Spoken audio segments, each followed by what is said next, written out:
Yes, hello everyone.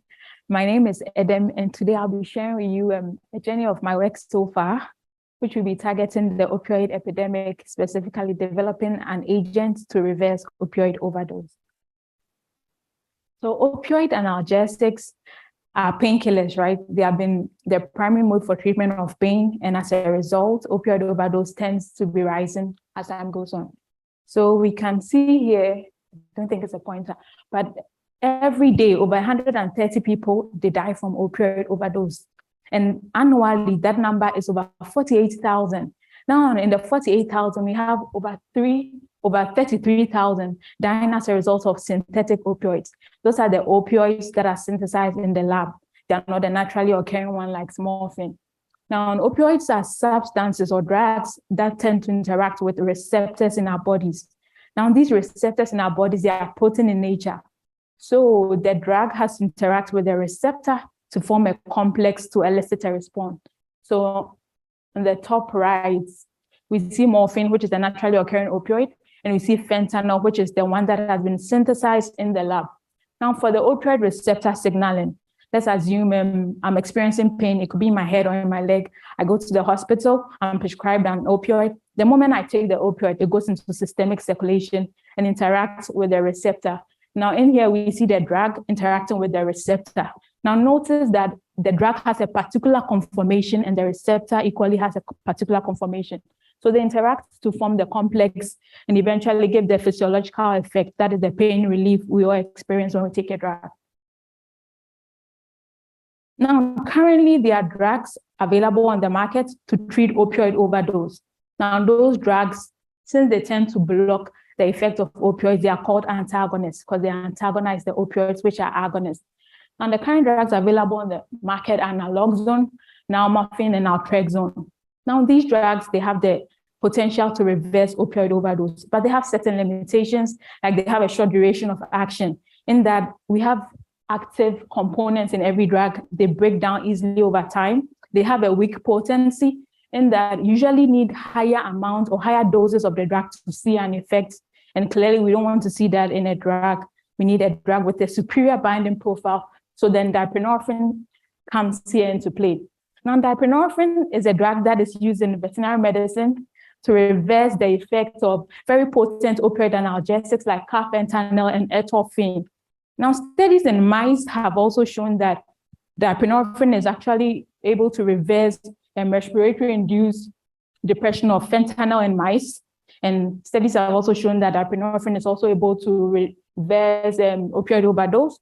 So we embarked on an optimization campaign. Now notice the arrow pointing to R1, R2, and R3. So those are the groups I'm going to focus on and do some modification to obtain more optimized analogs. So on the left here is just a brief scheme of how the compounds are made. So I begin with the structure named 1. Now notice the OH is in red. All I just do is I just run a reaction to introduce the methyl group.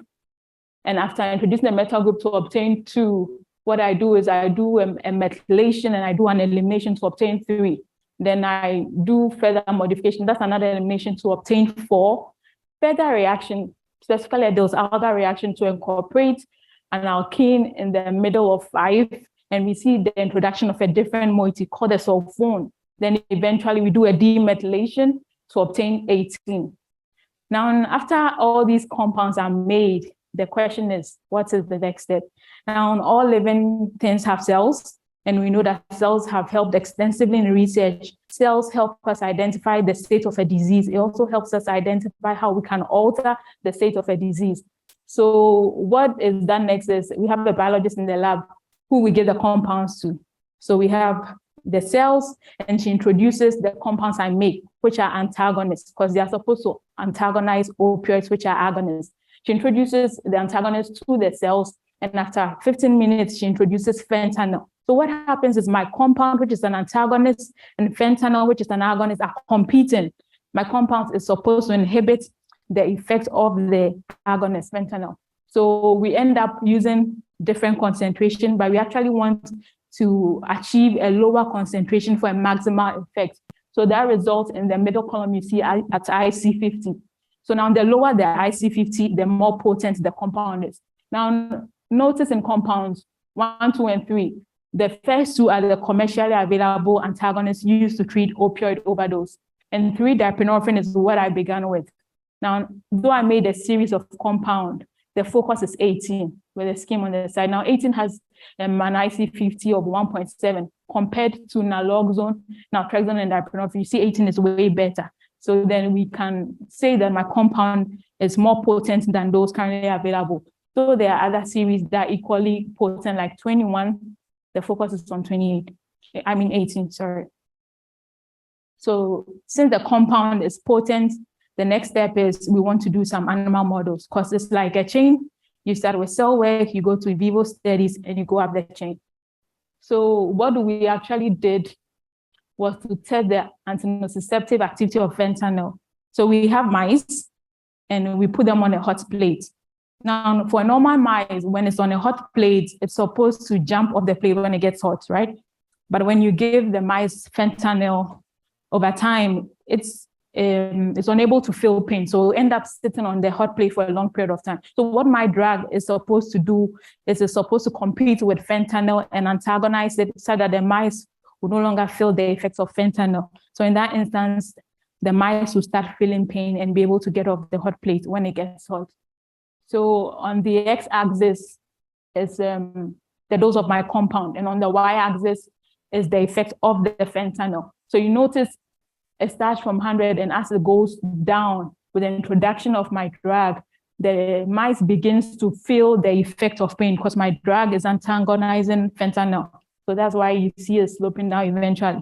So we can say that not only is my compound potent because it has a lower IC50, but it's also able to inhibit the antinociceptive activity of fentanyl. So in conclusion, after the series of compounds were made, we can say that R1, having a phenyl group, is necessary for activity, where R2, you incorporate other moieties like we saw in the previous slide. It also enhances potency, and eventually the reduction of an alkene enhances potency. So in conclusion, the sulfone moiety for my compound 18, it resulted in a superior profile than all the compounds available on the market. I think that's about it. I would like to thank my PI and then my group funding and collaborators for helping make this work a reality. Thank you, everyone.